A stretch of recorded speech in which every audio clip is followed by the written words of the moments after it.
지난기 첫 시간에 여러분들 기가 시작되는 첫 시간에 다시 만날 수 있어서 반갑고 감사를 드립니다. 이쪽 캘리포니아에 굉장히 따뜻한 날씨가 돼야 되는데, 어, 몇 주 전, 지난 주만 해도 따뜻했는데 또 다시 좀 추워지고 날씨가 오락가락하는 것 같습니다. 한국에서는 산불로 굉장히 어수선하고 어려운 시간들을 보내고 있는데요. 어, 우리가 마지막 때가 다 됐다, 말세다라고 하는 얘기들, 제가 어렸을 때부터 계속해서 듣고 어른들이 말씀하셨고, 그리고 제가 목회를 시작하면서도 그렇게 느끼고 말을 많이 주변에 있는 성도들이 하셨는데, 지금이야말로 정말 마지막 때가 되지 않았나라고 하는 생각이 듭니다. 끝없는 재난과 사고들이 우리 주위에서 꼬리에 꼬리를 물고 일어나는 것 같아요. 이런 것들을 통해서 어, 우리에게 주신 예언들을 연구해보고 비춰보면 정말 예수님의 재림이 가까이 왔다라고 하는 것을 우리 어느 누구도 부인하지 못하게 될 것입니다.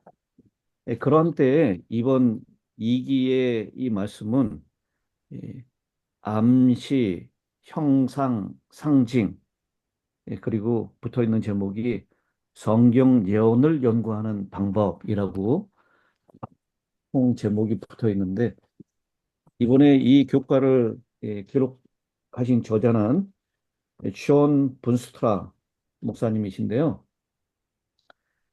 미국에 있는 예언의 소리, 보이스 오브 프로퍼시의 담당자이고 설교자입니다. 굉장히 많은 예, 전 세계 여기저기에서 이분의 강연 방송을 통해서 복음을 전하고 있는데요.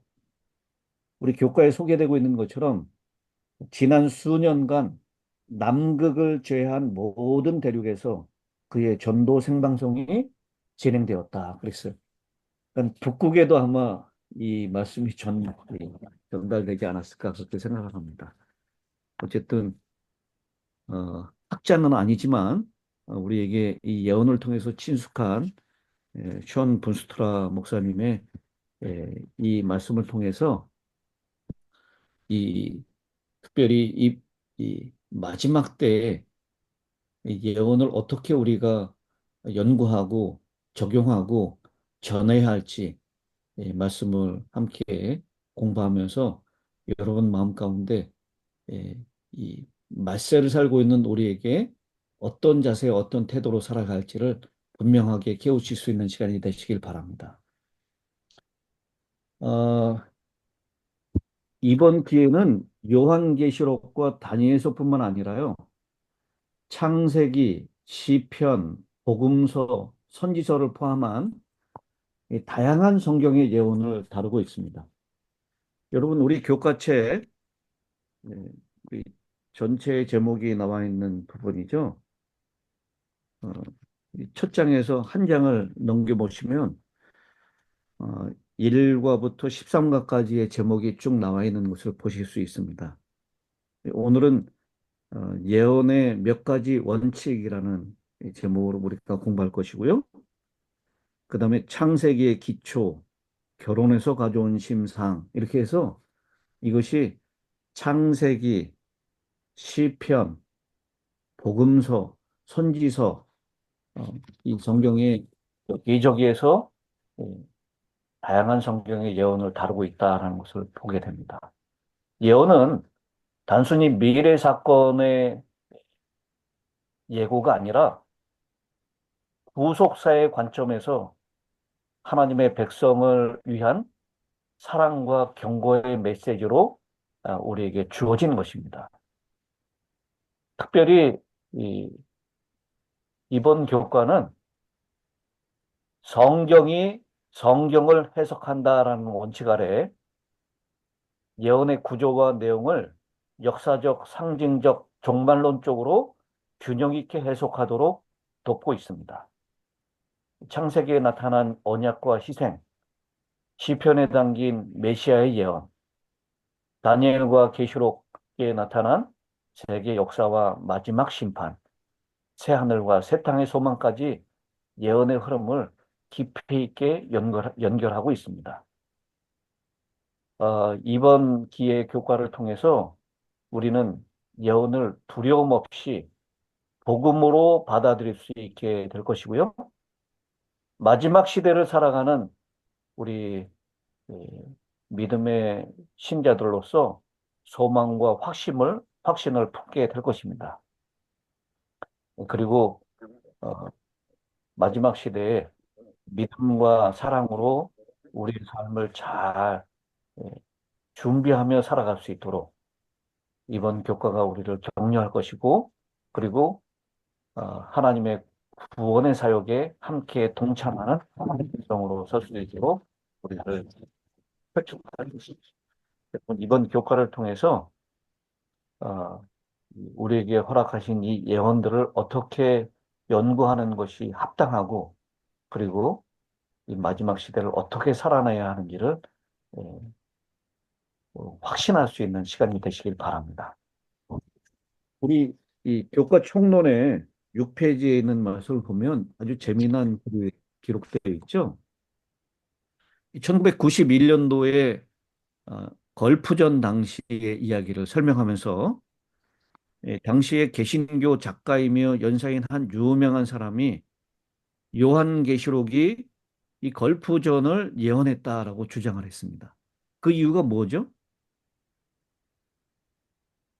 예, 이 전쟁에 투입된 일부 헬리콥터가 요한계시록 9장에 묘사된 메뚜기와 닮았다라는 것 때문에 바로 이 걸프전이 요한계시록에 예언되어 있다라고 주장하는 것입니다. 어, 요한계시록 9장 2절 3절을 인용했죠. 그가 바닥 없는 구덩이를 여니 그 구덩이에서 큰 용광로의 연기 같은 연기가 올라오매 해와 대기가 그 구덩이의 연기로 인해 어두워지며 또 메뚜기들이 연기 속에서 나와 땅 위로 올라오는데 그것들이 땅 위에 있는 전갈들의 권능과 같은 권능을 받아더라. 이거를 인용해서 당시에 그 걸프전에 나오는 그 헬기가 메뚜기 모양과 같다. 그래서 요한계시록에 이 걸프전이 예언되어 있다. 여러분, 이런 정말 아주 인숙적인 해석이 오늘날 이 예언서를 해석하고 있는 많은 다니엘과 계시록을 예언하는 이 예언 가운데 있다라고 하는 것입니다. 그래서 이 예언을 오늘날에 일어난 사건들을 중심으로 해서 성경을 갖다 뜯어 맞히는 식으로 이 성경을 해석해서는, 예언을 해석해서는 참으로 곤란한 일이다라고 하는 것을 말씀하고 있는 것입니다. 또 아시다시피 이 성경 예언을 해석하는 해석 방법 가운데에는 이 과거를 중심으로 해서 과거주의 해석이 있고요. 이 예언은 모두 미래에 일어난 일이다라고 해서 미래주의 해석이 있습니다. 우리 이 재림교회는 무슨 주의 해석으로 이 예언을 해석하죠? 역사주의? 네, 역사. 미래. 이 예언을 해석하고 있습니다. 이 역사주의 해석이 어, 이 예언에 있는 모든 것들은 과거와 현재와 미래를 관통하면서 하나님이 하나님의 때에 그 일들을 일으켜 주실 것이다라고 하는 것을 예, 적용하고 해석하는 방법이 되겠습니다. 그래서 예, 성경에 나오는 다니엘과 요한계시록뿐만 아니라 어, 이번 기회 교과 저자가 말하고 있는 창세기, 시편, 또 루키나 에스더 또 이런 이 복음서와 선지서에 나오는 모든 예언들도 마찬가지로 우리가 역사주의 해석의 관점으로 이것을 적용하면 그리고 거기에 예언에 나타난 여러 암시와 상징과 형상들 이런 것들을 예, 한 부분을 떼어내서 오늘날 일어나고 있는 사건에 적용하고 그렇게 해석하기보다는 이 성경에 나오는 예, 성경이 성경을 해석한다라는 원칙을 따라서 그렇게 적용한다면 우리가 예언에 대해서 더 분명한 이해를 가지게 될 것이고 그리고 우리의 현실에 일어나고 있는 또 미래에 일어날 것들에 대해서 두려움 없이 이 예언이 복음으로 우리에게 전해질 것이고 복음 가운데서 진정한 자유를 얻게 될 것이다라고 확신하는 바입니다. 저는 고등학교 3학년 때 예비고사를 마치고 난 다음에 어, 다니엘과 요한계시록을 학생 전도사님과 함께 저 강원도 산골에 들어가서 공부를 했어요. 그게 이 고등학교 3학년 시절에 저에게 굉장히 큰 충격과 확신을 주었습니다. 그래서 다니엘 계시록을 통해서 하나님의 예언에 대한 분명한 확신을 가지고 이 기별을 전하는 목사가 되겠다라고 그때 결심을 하게 되었습니다. 그래서 이 예언은 제가 목사가 하게끔 한 어, 하나님의 말씀 가운데 분명한 구원에 대한 확신, 그리고 우리 미래에 대한 분명한 비전을 보여준 책이었기 때문에 저에게 굉장히 남다른 그런 책이 되었습니다. 그래서 다니엘과 계시록을 누구보다도 더 열심히 연구하려고 애를 많이 썼던 사람 가운데 한 사람이 되었고요. 어, 이번 이 이 교과책을 받아보면서 역시 제가 좋아하는 예언에 대한 이야기를 하고 있기 때문에 참 반가웠습니다. 여러분들도 이 예언을 공부하면서 오늘은 예언을 공부하는 몇 가지 원칙이라고 하는 제목인데요. 예언을 공부할 때 우리가 어떤 원칙을 가지고 공부해야 되는지 이번 기회에 기본이 되는 전체적인 개론과 같은 그런 시간이다라고 생각하시면 좋을 것 같습니다. 먼저 기억절에 있는 말씀을 보도록 하겠습니다. 예레미야 9장 24절에 있는 말씀입니다. 자랑하는 자는 이것으로 자랑할지니 곧 명철하여 나를 아는 것과 나 여호와는 사랑과 정의와 공의를 땅에 행하는 자인 줄 깨닫는 것이라. 나는 이 일을 기뻐하노라. 여호와의 말씀이니라.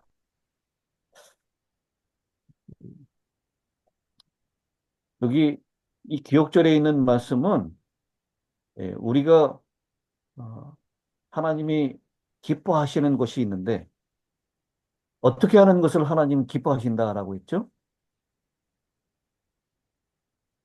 하고 깨닫는 네.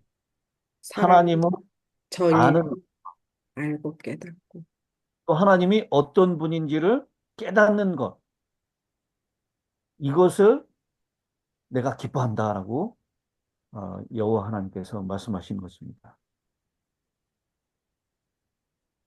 그러니까 하나님을 아는 일 그리고 하나님이 어떻게 행하시고 어떤 성품을 가지고 계신 분지 깨닫는 일에 우리가 더 열심을 내야 된다라고 하는 것입니다.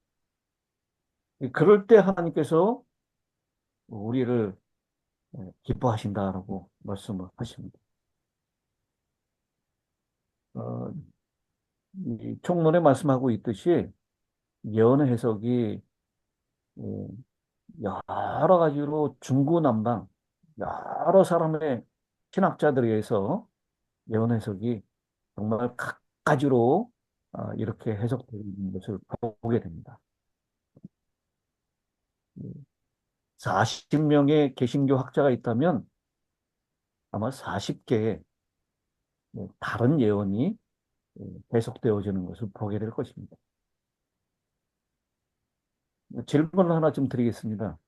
여러분, 우리 재림교회의 예언 해석은 하나로 딱 일치하고 있나요? 그렇습니다. 아니죠. 우리 재림교회 예언 해석도 학자마다 좀 다릅니까? 네. 학자마다 달라요. 그래서 이렇게 예언이 이 사람 저 사람 다 이렇게 다르고 이 예언이 이 다양한 의견을 가지고 있기 때문에 사람들은 여기 저자가 얘기하고 있는 것처럼 성경 예언을 연구하는 것은 시간 낭비에 불과하다라고 생각하게 한다는 것입니다. 그리고 심지어는 이 요한계시록과 같은 책은 이 너무나 어려운 책이고 우리가 이 땅에서 이해하지 못하는 책이기 때문에 하늘에 가서 연구해야 된다. 이렇게 주장하는 사람들까지도 있습니다. 여러분, 하나님께서 이 요한계시록을 하늘에서 연구할 책이라면 지금 이 땅에서 이 요한계시록 우리에게 주실 필요가 있었을까요? 네. 이건 말도 되지 않는 얘기입니다. 그리고 요한계시록이라고 하는 책 제목이 얘기하고 있듯이 이것은 우리를 위해서 열려져 있는 책이고 이 휘장을 걷어낸 책, 계시로 주어진 책이기 때문에 이 요한계시록에 있는 말씀은 우리가 연구해야 될 책이고 그리고 이해하고 깨달을 수 있는 책이다라고 하는 것을 우리가 분명히 알아야 될 것입니다. 그래서 이 예언을 연구하는 우리 모두는 어떠한 마음의 자세를 가지고 연구해야 될지 우리 이 어, 대쟁투 342페이지에서는 이렇게 말씀하고 있습니다. 오늘날 성경의 중요한 부분에 관한 무지가 그처럼 편만한 이유는 무엇인가? 성경의 가르침을 연구하는 일을 일반적으로 그처럼 싫어하는 이유는 무엇인가? 그것이야말로 암흑의 왕이 자기의 거짓이 사람들에게 폭로되지 않도록 가리기 위하여 고의적으로 노력한 결과이다. 그러므로 계시록을 주신 그리스도께서는 장차 계시록, 요한계시록의 연구를 반대하기 위한 투쟁과 싸움이 있을 것을 미리 보시고 이 예언의 말씀을 읽고 듣고 지키는 자들에게 복이 있다고 선언하셨다. 여러분, 그렇습니다. 이 사탄이 하나님의 예언의 말씀을 연구하는 것을 극도로 싫어합니다. 왜냐하면 이 예언 연구를 통해서 자신의 정체가 폭로당하고 그 다음에 하나님의 구원의 계획이 선명하게 사람들에게 주어지기 때문입니다. 그래서 예언 연구를 통해서 사람들은 하나님의 우리를 향한 사랑과 또 우리를 사랑하시기 때문에 주어진 경고에 유의함으로 그들은 결국 하나님의 구속 사업을 이루어 나갈 것이고 그 소망이 흔들림 없이 확신 가운데 설 수 있기 때문에 사탄은 그 예언 연구를 그토록 방해하고 싫어한다라고 하는 것입니다. 목사에게 보내는 권면 113쪽에 이렇게 말씀합니다. 우리는 휘장이 거쳐진 신령한 사물의 성소 안에 서 있다. 우리는 바깥에 서 있지 말아야 한다. 우리는 들어가야 하는데 부주의하고 불경건한 생각을 가지고서가 아니라 또한 성급한 발걸음으로가 아니라 공손한 태도와 경건한 두려움으로 들어가야 한다. 우리는 요한계시록의 예언들이 이루어질 시대에 가까이 이르고 있다. 하나님이 휘장을 거두어 놓아 주셨어요. 계시를 하시는 것입니다. 우리는 이제 그 계시 안으로 들어갈 때 정말 예, 공손한 태도, 경건한 두려움으로 들어가야 한다라고 했어요. 우리가 그런 마음으로 예언을 연구한다면 분명히 하나님께서 우리 재림교단 내에서도 해석이 분분한 가운데 있지만 음, 분명히 하나님께서 우리 구원을 위한 예언의 분명한 해석을 우리에게 주실 것이라고 저는 믿습니다. 음, 영문 시조에 1894년 10월 1일자에 이렇게 기록하십니다.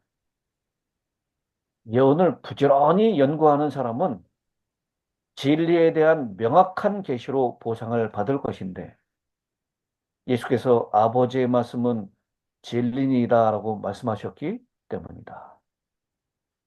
이번 우리가 예언을 어떻게 연구해야 되는지 이 원칙들의 분명히 섬으로 예언을 다른 때보다 더 열심히 부지런히 연구하는 그런 저와 성도님들이 되시기를 바랍니다. 음. 그리고 주님께서 주시는 진리의 원만한 이해에 이르는 그런 복이 이번 한기 동안 있게 되기를 간절히 바랍니다. 음, 성경 이 교과 공부를 여러분들이 다 공부하셨으리라고 그렇게 생각되는데 맞죠? 네. 여러분 안식일의 교과 공부를 위해서 여러분 다 공부하시고 이 자리에 오셨기 때문에 제가 교과에 나오는 말씀을 다시 한번 반복해서 드릴 필요는 없다라고 생각합니다. 그리고 좀 마이크를 열어서 말씀하실 수 있는 분들이 같이 토론하면서 같이 우리의 생각을 나누는 그런 시간이 됐으면 좋겠다라고 생각을 합니다. 어, 교육 169페이지에 이렇게 말씀하고 있어요. 의심하고자 하는 자에게는 의심의 여지가 있으나 진리를 알고자 갈망하는 자는 신앙을 가지기에 충분한 근거를 발견할 것이다. 그래서 우리가 이 예언의 말씀이 참 어렵습니다. 이 특별히 어, 우리 재림교회 신학자들도 이렇게 얘기하고 저렇게 얘기하고 이, 이 비근한 예를 들자면 이 요한계시록 해석의 대가인 존 폴린 교수가 설명하는 해석하고 지금 앤드루스 대학의 이 예언서를 가르치시는 랑코 스테파니 박사가 얘기하는 거하고 이 좀 해석이 좀 다른 부분이 있어요.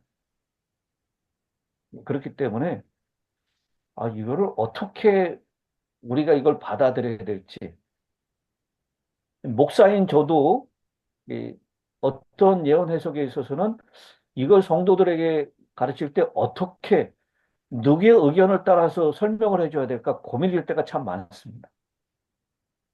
특별히 일곱 나팔에 대한 얘기 같은 거 이거 참 어려운 부분인 것이 사실이에요. 그리고 해석도 분분합니다. 그런데 우리가 이 겸손한 마음으로 진리를 알고자 갈망하는 마음으로 이 예언들을 연구할 때 우리의 신앙이 의심하고 또 혼란스러워지는 것이 아니라 우리의 신앙이 더 확고하게 진리 가운데 분명하게 설 수 있는 충분한 근거를 하나님께서는 우리에게 허락하실 것이다라고 하는 것. 이 말씀을 우리가 꼭 기억하시고 그 말씀대로 살 수 있게 되기를 간절히 바랍니다.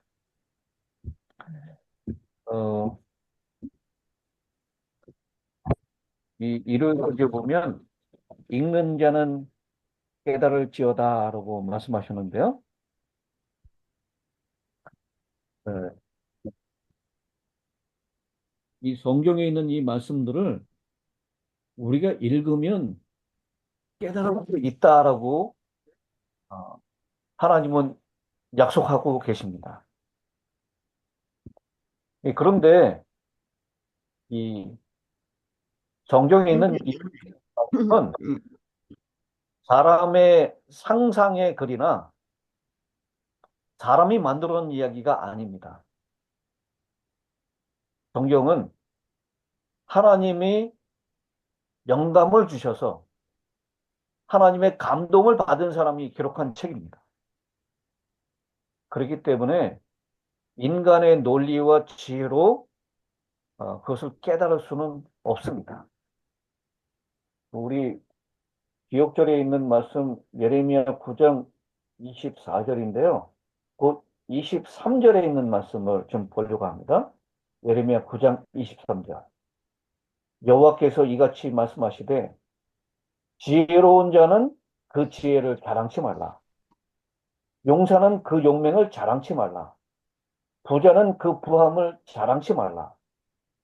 자랑하는 자는 이것으로 자랑할지니 곧 명철하여 나를 아는 것과 나 여호와는 인애와 공평과 정직을 땅에 행하는 자인 줄을 깨닫는 것이라. 우리 인간이 가지고 있는 지혜, 용맹, 부함 이런 것은 하나님 앞에서 아무런 쓸데없는 것이다라는 것이에요. 그래서 그걸 우리가 깨달을 때는 먼저 믿음으로 읽어야 합니다. 믿음으로 읽을 때 그 뜻을 깨달을 수 있게 될 것입니다. 믿음으로 읽을 때 성경에 기록된 역사가 세상에 실제 역사적인 사실이라는 것을 알게 될 것입니다. 어, 성경을 깨닫기 위해서는 먼저 믿음이 필요하다라는 거예요. 의심하려고 하는 사람은 끝없이 의심할 여지가 있어요. 그러나 믿음으로 진리를 알고자 하는 사람에게는 분명히 이 말씀을 깨달을 수 있도록 하나님께서 역사하신다라는 것입니다. 이렇게 믿음으로 성경을 연구하고 어, 성경을 읽게 되는 사람은 반드시 퍼즐이 맞춰지듯이 성경이 하나로 연결되어지고 깨닫게 될 줄로 그렇게 믿습니다.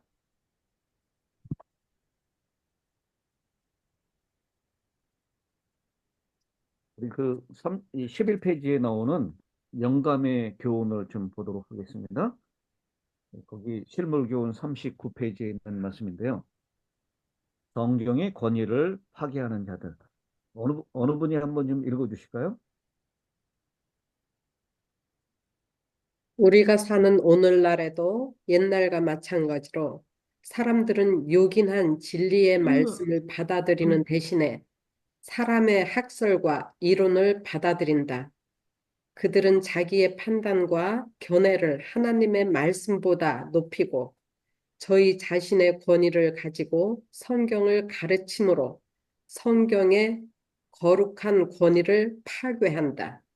그리하여 불신의 씨가 널리 뿌려짐으로 사람들의 마음이 혼란되어 무엇을 믿어야 할지 모르게 된다. 네. 오늘 이 성경의 권위보다 사람의 학설과 이론을 받아들이는 사람들이 우리 주변에 참 많은 것을 볼 수 있습니다. 여러분, 우리가 개신교인들을 만나서 성경을 얘기하다 보면 그분들이 빠지지 않고 주장하는 얘기가 있어요. 뭔지 아세요?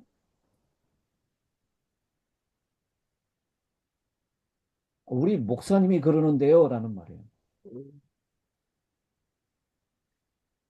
여러분, 목사가 하는 말과 성경이 하는 말이 다르면 누구 말을 따라야 합니까? 당연하죠.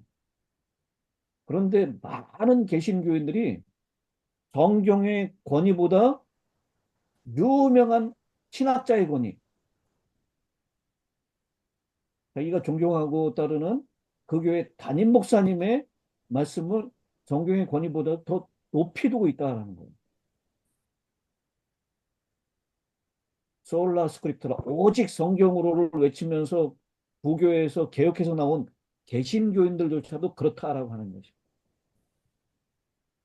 여러분은 어떻습니까?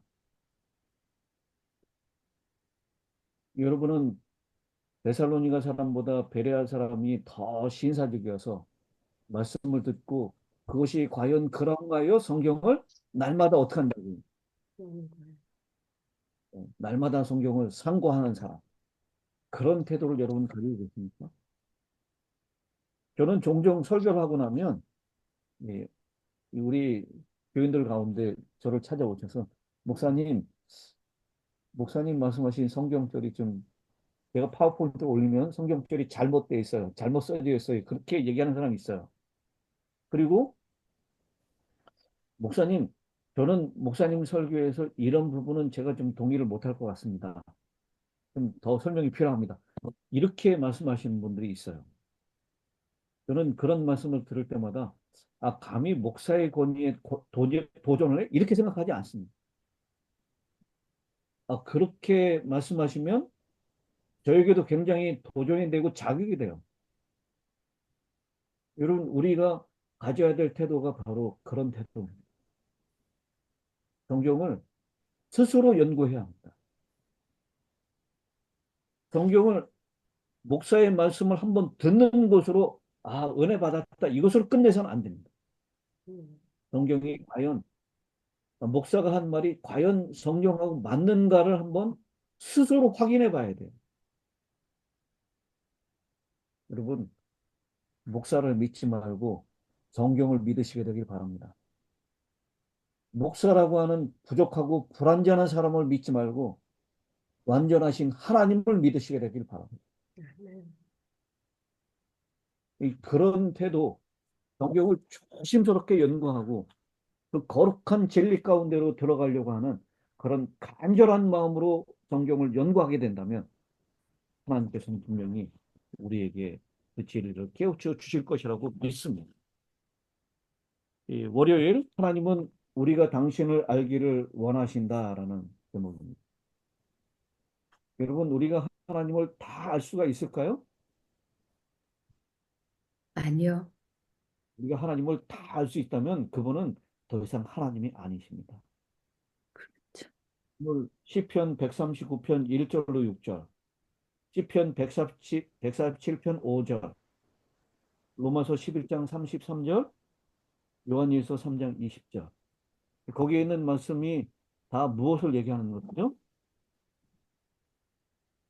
하나님과 사람은 어떻다고요? 틀리다. 하나님과 사람은 하늘과 땅만큼 차이가 난다라는 거. 우리 주는 위대하시며 능력이 많으시며 그의 지혜가 무궁하시도다. 깊도다 하나님의 지혜와 지식의 풍성함이요. 예. 하나님은 우리 마음보다 크시고 모든 것을 아시기 때문이라. 여러분, 하나님과 우리는 정말 비교할 수 없는 하늘과 땅만큼 차이가 나는 분이시다라는 것입니다. 아멘. 무한하시고 음, 전지하시기 때문에 음, 그분을 결코 온전하게 이해할 수 없다라는 것입니다. 그래서 하나님이 본인 스스로를 본인의 계획을 드러내신 것만큼 계시해 주신 것만큼 우리가 알 수 있을 뿐이다라고 하는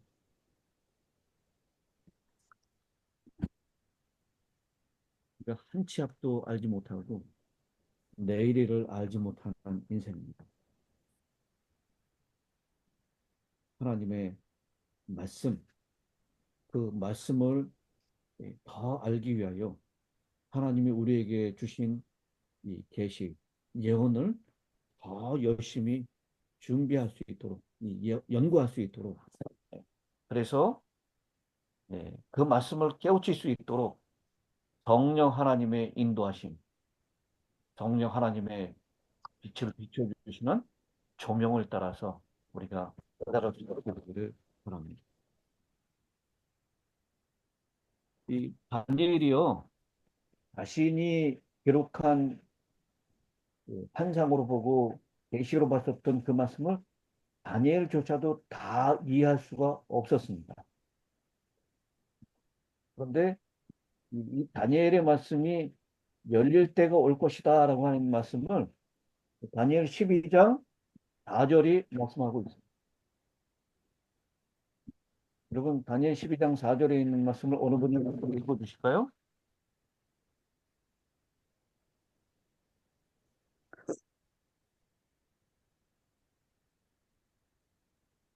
다니엘 12장 4절. 다니엘 12장 4절. 다니엘이 마지막 때까지 이 말을 간수하고 이 글을 봉함하라. 많은 사람들이 빨리 왕래하며 지식이 더하리라. 이 빨리 왕래하고 지식이 더한다라고 하는 것, 이것을 해석하면서요, 교통수단의 발달, 그다음에 오늘날 엄청나게 쏟아지는 새로운 지식들, 뭐 하루에 도서관 하나에 책을 채울 수 있는 그런 책들이 발간되고 있다라는 그런 것을 우리가 적용을 했죠. 그런 적용도 가능하지만 오늘 이, 이 교과의 저자는 무엇을 설명하고 있습니까? 다니엘의 예, 닫혀져 예언은 있던 거 열려지는 것, 음, 다니엘 예언에 대한 지식이 더해지는 것, 아주 빠르게 확산되고 있는 것, 그 모습으로 이 다니엘 12장 4절에 있는 말씀을 적용하고 있습니다. 어, 선지자 선지자 왕 547, 548쪽에 이렇게 말씀하고 있습니다. 다니엘의 이름이 붙은 책 7장에서 12장까지의 그가 기록한 놀라운 예언들은 선지자 자신도 충분히 깨닫지 못하였으나 마지막 때 곧 이 세상 역사의 종말에 그는 자기의 몫을 담당하고 그의 업을 누리게 될 것이라는 복된 보증을 그의 삶이 끝나기 전에 받았다. 하나님께서 보여주신 거룩한 목적 모두를 다니엘이 이해하도록 하려고 주신 것은 아니었다. 다니엘은 그의 예언의 기록들에 관하여 이 말을 간수하고 이 글을 봉함하라라는 지시를 받았고 그것은 마지막 때까지 임봉되어야 하였다라고 했습니다. 마지막 때가 되면 이것이 임봉된 것이 열릴 것이다라고 말씀하고 있습니다. 그리고 그것이 열리게 되면 우리에게 이미 계시된 책이라고 열려진 책이라고 얘기하고 있는 요한계시록과 짝을 합하여 이 예언이 해석되어지고 깨닫게 될 것이다라고 그렇게 말씀드리고 있습니다. 말씀을 연구함이라고 하는 제목에는요, 윌리엄 밀러가 이 성경 예언을 연구한 그 이야기를 해주고 있습니다. 뭐 다른 이 설명보다도 대쟁투 320페이지에 있는 말씀으로 윌리엄 밀러가 어떻게 성경을 연구했는지를 말씀을 드리도록 하겠습니다. 윌리엄 밀러는 모든 선입견을 버리고자 힘쓰는 한편 성경의 주석들을 참고하지 않고 관주와 성구 사전을 이용하여 성경의 구절과 구조를 비교함으로 연구하였다. 그는 그 연구를 극히 규칙적으로 조직적으로 하였다. 그가 하나님의 깨우쳐 주심을 위하여 열렬히 기도하면서 연구할 때 이전에 이해할 수 없으리만큼 어둡게 보이던 것들이 분명해졌다. 그는 깊은 흥미를 가지고 다니엘서와 요한계시록을 연구하였다. 그는 그 말씀들도 다른 성경 구절들을 연구하는 것과 같은 방법으로 연구하였는데 거기 나타난 여러 가지 예언적 상징을 이해할 수 있다는 것을 발견했을 때 그의 기쁨은 말로 표현할 수 없었다. 그는 이미 성취된 예언들이 사실상 문자 그대로 성취된 사실과 그 여러 가지 표상, 은유, 비유, 직유 등은 모두 그 전후의 성경 구절들이 그것들을 설명해주고 있다는 것과 거기 나타난 용어들은 다른 성경 구절들로 정의를 내릴 수 있다는 것을 알았다. 그리고 그가 그와 같은 방법으로 해석할 때 문자 그대로 이해할 수 있었다. 예. 이렇게 윌리엄 밀러는 다른 사람의 주석을 참고하지 않았어요. 음, 왜냐하면 그들의 연구도 불완전했기 때문에, 음, 여러 분분했기 때문에 의견이. 그래서 오직 관주 성경과 성경 사전만 가지고 성경을 일일이 대조하면서 깊이 기도하면서, 저는 이 말씀이 참 중요하다 그래요. 규칙적으로 조직적으로 연구했다 그랬어요. 그랬을 때 하나님께서 이 예언의 의미를 깨달을 수 있게 하셨고요. 그리고 결국 어, 이 셋째 천사의 어, 선포할 수 있는 재림 교단이 탄생할 수 있는 초석을 놓게 된 것이다라고 말씀합니다.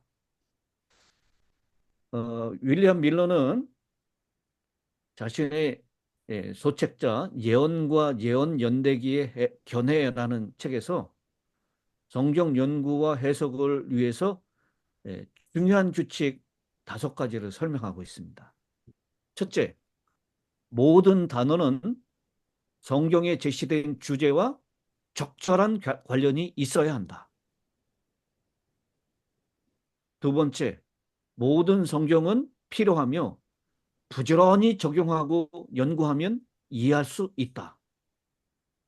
셋째, 믿음으로 구하고 흔들리지 아니하는 자들에게는 성경에 게시된 어떤 것도 감추어질 수 없고 감추어지지 않을 것이다.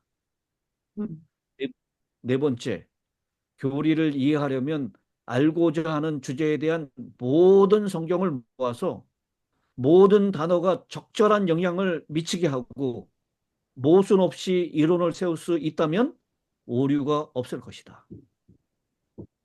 다섯 번째, 성경은 그 자체로 규칙이기 때문에 성경 자체의 해설자가 되어야 한다. 만약 내가 어떤 교사의 설명에 의존하고 그가 그 의미를 추측하거나 종파적 신조 때문에 그렇게 되기를 바라거나 지혜롭다고 생각한다면 그의 추측, 욕망, 신조 또는 지혜가 나의 규칙이지 성경이 아니다. 리비엔드 헤라지 1884년 11월 25일자에 나오는 말씀입니다. 여러분 이렇게 예, 윌리엄 밀러는 성경이 성경을 해석한다라고 하는 원칙을 따라서 연구했고요. 그에게 결국 하나님께서 이 다니엘과 계시록을 깨달을 수 있는 예, 은혜를 주셨고, 그리고 그는 예, 예수의 재림을 위하여 준비시키는 사명을 감당할 수가 있었던 것입니다. 여러분 우리에게도 윌리엄 밀러와 같이 규칙적이고 조직적인 성경 연구가 필요합니다.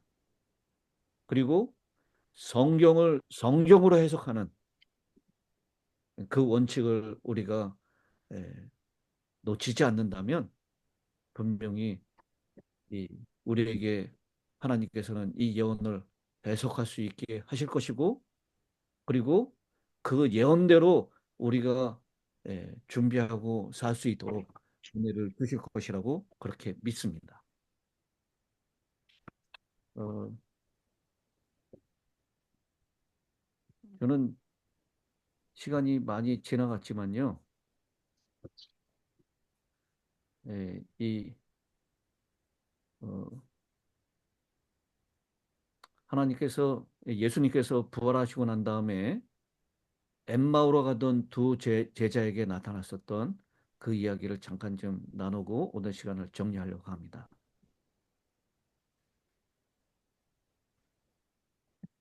이 두 제자는 당시 예루살렘에 있었던 그들이 감당하기 어려운 그런 슬픔을 안고 그리고 자신의 길이었던 엠마오로 집이었던 엠마오로 돌아가고 있었습니다. 그때 주님께서 나타나셔서 그들에게 성경에 있는 말씀을 풀어주시죠. 예수께서는 모세가 쓴 첫 번째 책부터 시작해서 모든 선지자를 통해서 자신의 생애와 사명과 고난과 죽음과 부활에 대한 영감받은 주석을 추적해 나가셨습니다. 그분은 자신이 부활한 세상의 구속주라는 것을 증명하기 위해서 기적을 행할 필요가 없다고 여기셨습니다.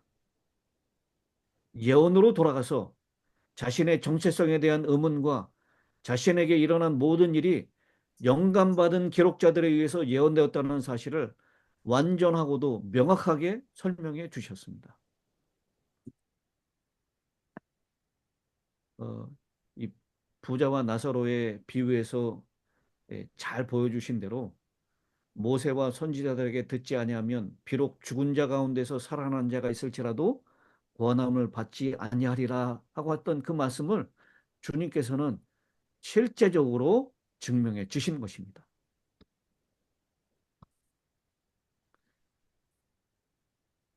베드로는 예언은 언제든지 사람의 뜻으로 낸 것이 아니요 오직 성령의 감동하심을 받는 사람들이 하나님께 받아 말한 것임이라라고 말했습니다.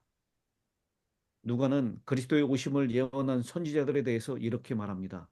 찬송하리로다 주 예수 주 우리 이스라엘의 하나님이여 그 백성을 돌보사 속량하시며 우리를 위하여 구원의 풀을 그 종 다윗의 집에 일으키셨으니 이것은 주께서 예로부터 거룩한 선지자의 입으로 말씀하신 바 같다라고 누가는 설명하고 있습니다. 여러분 예언은 주님께서 이 땅에 주님의 구속의 계획을 어떻게 펼쳐가실 것인지를 우리에게 분명하게 말씀하십니다. 그런데 그것을 이렇게 어렵게 암시와 상징으로 말씀하고 있어요. 그런 이유는 오늘 교과책에 베드로가 당시의 로마를 뭐라고 부릅니까? 바벨론. 바벨론이라고 언급한 것에 대한 이유와 똑같은 것입니다. 여러분 왜 베드로가 당시의 로마를 바벨론이라고 표현했을까요?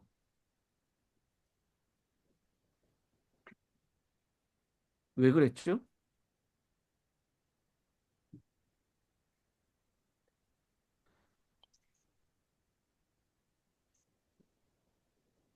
만약 베드로가 그때 당시에 로마를 로마라고 표현했다면 이 베드로의 글은 살아남을 수 없었을 것이고 그리고 기독교인들을 향한 박해는 더 네, 강화되었을 것입니다. 그래서 그런 이유 때문에 베드로는 당시의 성도들이라면 다 잘 알 수 있는 로마를 바벨론이라고 언급함으로 그 핍박과 예, 예, 극심한 박해를 피할 수가 있었던 것입니다. 마찬가지로 예언에 있는 말씀들이 암시와 형상과 상징으로 기록된 이유는 하나님께서 당시에 이 성경을 보존하시기 위한 계획이었습니다. 만약에 작은 풀을 로마 천주교회라고 암시 없이 그렇게 얘기했다면 이 성경은 이 땅에서 살아남지 못했을 것입니다. 그리고 어린아이 같은 단순한 믿음으로 성경을 열심히 연구하는 자들에게 하나님께서 이 상징과 형상과 암시로 기록된 이 예언들을 열어놓을 수 있는 길을 주시는 것입니다. 우리가 믿음으로 예언을 연구한다면 반드시 하나님께서는 이 예언을 깨우쳐 주실 것이고 그리고 이 예언에 대한 분명한 이 하나님의 사랑과 구속에 대한 계획을 확신하게 될 것이고 그리고 이 어두운 세상에서 예언의 빛을 비추어주는 그 사명을 감당할 수 있게 될 것이라고 그렇게 믿습니다. 우리 제일 마지막 페이지에 있는 함께 토의를 하는 것, 그것을 함께 같이 살펴보고 오는 시간을 마치도록 하겠습니다. 20페이지에 있는 말씀입니다. 예언을 연구하는 것은 어떻게 당신의 믿음을 크게 성장할 수 있는가? 수천 년 전에부터 수백 년 후 또 수천 년 후에 일어날 사건에 대한 대기록한 어떤 예언이 성경에 대한 당신의 신뢰와 더 중요한 성경에 영감을 주신 하나님에 대한 신뢰를 높이는 데 도움이 되었는가? 여러분, 이 예언을 연구함으로 믿음이 성장하십니까? 네. 예. 예, 저는 예언을 연구함으로 목사가 되겠다고 결심을 했어요. 이렇게 한치의 오차도 없는 이 하나님, 그리고 우리를 사랑하셔서 미리 말씀하시고 그 말씀하신 것이 이루어질 때 우리로 더 믿음이 굳세어질 수 있도록 허락하신 하나님, 그 하나님 때문에 우리는 이 예언 연구를 통해서 예, 우리의 믿음이 더 크게 성장할 수 있게 된다라는 것을 경험했고 모두에게 그런 일이 일어날 줄로 그렇게 믿습니다. 음, 음. 두 번째, 예언을 해석하려는 많은 무모하고 충동적인 시도로부터 우리 자신을 보호하는 가장 좋은 방법은 무엇일까요? 무엇일까요? 성경 말씀으로 풀어가는 거.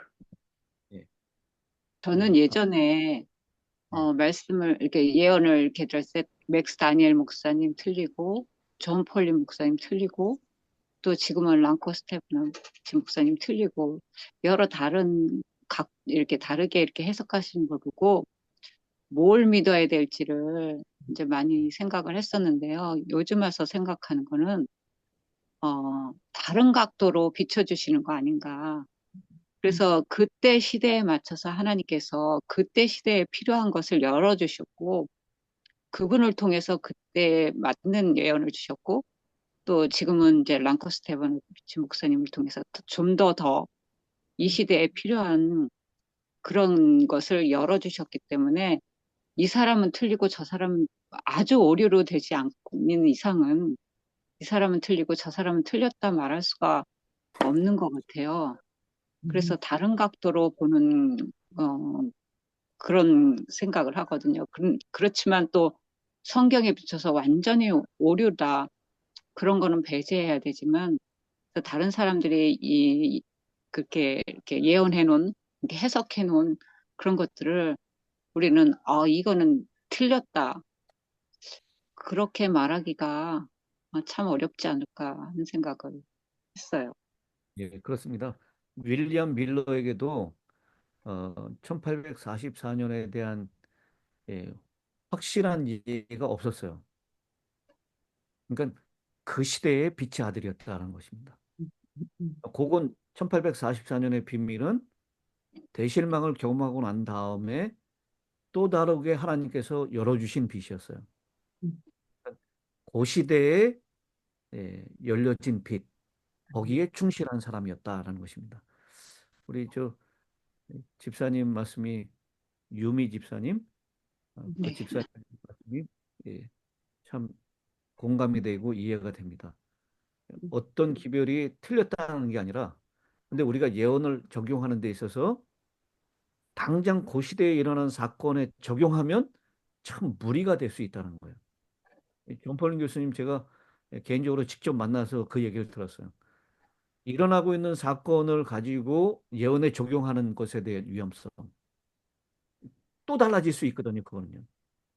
그래서 우리 음, 예언 성경을 성경으로 해석하는 일에 그리고 일어난 현상을 예언에 조급하게 성급하게 적용하는 일에 조심성을 가지고 있어야 될 것이다라고 생각을 합니다.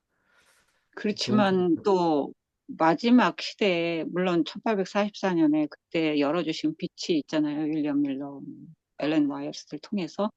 그렇지만 지금 시대에는 더 많은 빛을 더 주셨을 것 같아요. 그래서 아멘. 우리가 여러 사람이 요한계시록 여러 각도로 이렇게 하시는데 우리의 태도는 저 사람은 잘못됐다. 저 사람은 잘못됐다. 그렇게 하는 게 좀 위험하지 않을까 하는 생각을 했어요. 그래서 예언을 여러 각도로 봤을 때 이거는 어떻게 적용을 해야 되고 저거는 좀 어떻게 적용을 해야 되고 그거를 성령께 구할 때 우리 시대에 맞는 빛도 너무나 많이 주셨을 것 같아요. 많이 주셨고 아직도 그 빛은 주어질 것입니다. 아멘. 아멘. 아직도 우리가 연구할 수 있어요. 그래서 어, 그리고 규칙적으로 성경을 연구한다면 여러분 새로운 빛을 하나님께서는 주실 것입니다. 저는 그렇게 확신하고 있습니다. 이게 뭐 신학자나 목회자에게만 주어지는 것이 아니라 네, 네, 이 성도님들 가운데서도 성경의 질을 알기 위해서 겸손하게 기도하며 성경을 연구하면 성령께서 분명히 더 원만한 빛으로 인도하실 것이라고 그렇게 믿습니다. 예, 오늘 교과 공부를 이렇게 예, 마치는데요. 여러분 혹시 질문하실 것이나 아니면 함께 나누실 은혜로운 그런 코멘트가 있으면 나눠주시기 바랍니다.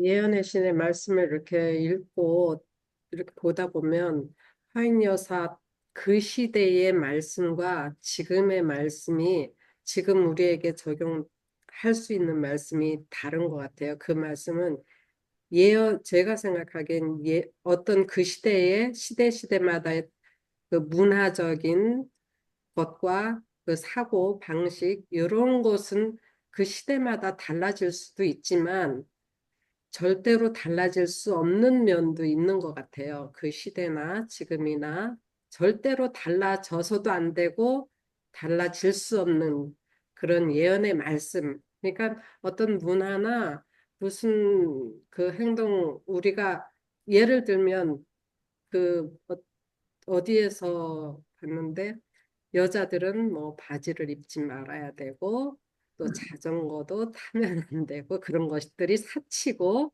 뭐 이런 식으로 돼 있지만 그런 것들이 지금은 다 바뀌었잖아요. 그러니까 그런 것들은 그 시대마다 바뀌지만 절대적으로 바뀌어지지 않는 말씀들이 있잖아요. 근데 그런 것들이 이제 때로는 오류로 또 때로는 그 사단이 그런 것들을 이용해서 그때랑 지금이랑 다르지 이렇게 하면서 우리 마음을 교란시키는 거 아닌가 이렇게 생각합니다. 이 이- 불변해 아, 변하지 않는 원칙은 분명히 있고요. 또 에, 그때 당시의 문화나 시대적인 배경으로 우리가 해석해야 될 부분도 분명히 있습니다. 예. 마찬가지로 이렇게 말씀이 그 시대에 맞춰서 했지만 그게 듀얼 적용도 된다는 거죠. 저는 생각이. 그래서 아까 바벨론이 로마 시대였지만 지금은 또 바벨론이 1844년이나 그때는 뭐, 저기 로마 카톨릭 똑같이 그러겠지만 지금도 보면 이렇게 세천사의 기별을 보면 우리의 마음 상태, 세상의 상태. 그- 그러니까 이게 적용이 한 성경절 갖고 딱 그것만이 아니라 듀얼 적용이 되기 때문에 어, 그래서 좋은 것 같아요. 역사적인 적용이 그래서 좋은 것 같아요. 그래서 같은 말씀 갖고 이 시대도 적용이 되고 예, 미래에도 적용되고 지금도 적용될 수 있고. 그렇습니다. 이중 적용되는 예언이 많이 있죠.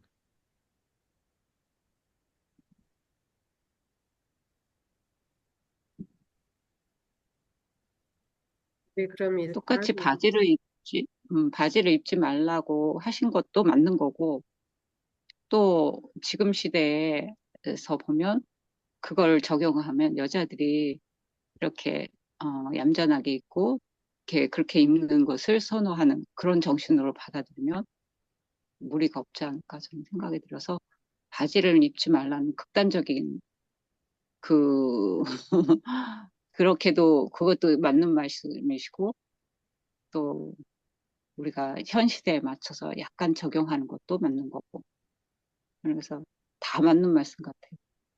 진리는 이리 비치나 저리 비치나 똑같은 것 같아요. 아멘.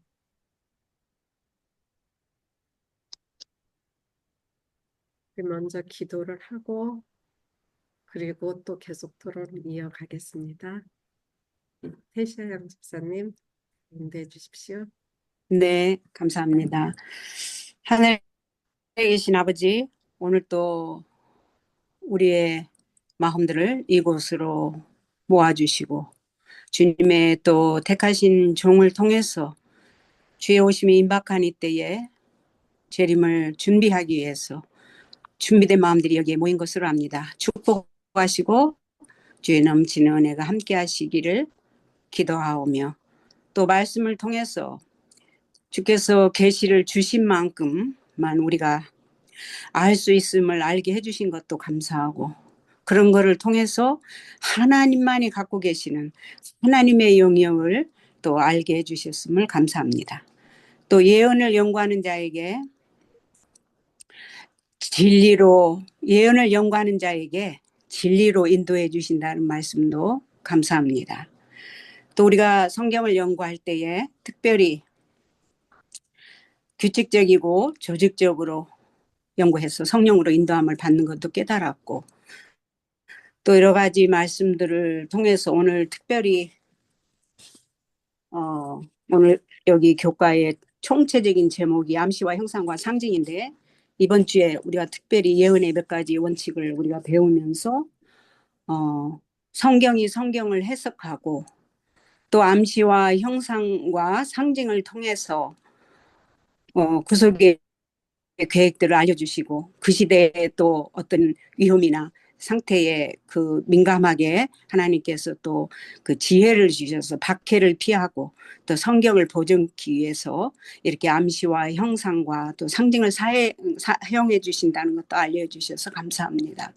하나님 아버지 우리가 이런 예언 연구를 통해서 우리의 믿음이 성장하고 또 열린 마음으로 우리가 성경을 연구하고 또 겸손하게 기도하며 성경을 연구하고 따를 때에 하나님께서 우리를 통해서 주께서 하늘에서 뜻을 이루신 것처럼 이 땅에서 주님을 사모하고 주의 은혜로 들어가기 원하는 자들에게 그 길을 인도하시고 함께 해주신다는 주의 귀한 말씀들을 연구하게 해주신 것 감사하고 이 시간에 하나님께서 우리의 마음에 함께 하셔서 하나님께서 하나님 되시고 우리보다 주의 길이 높고 주의 생각이 우리보다도 높은 것을 가르쳐 주셔서 주님을 따를 수 있는 주님의 귀한 은혜와 본능을 나타내 주신 것 감사하고 이 시간에 하나님의 넘치는 은혜가 여기에 계신 모든 분들과 목사님과 또 우리뿐만 아니라 우리와 연관된 우리 교우들 또 이 전반적인 모든 상태를 하나님께서 아시오니 특별히 하나님께서 성령으로 진리로 인도해 주시기를 감사하고 우리 주 예수 그리스도 이름으로 간절히 기도하옵나이다. 아멘. 아멘.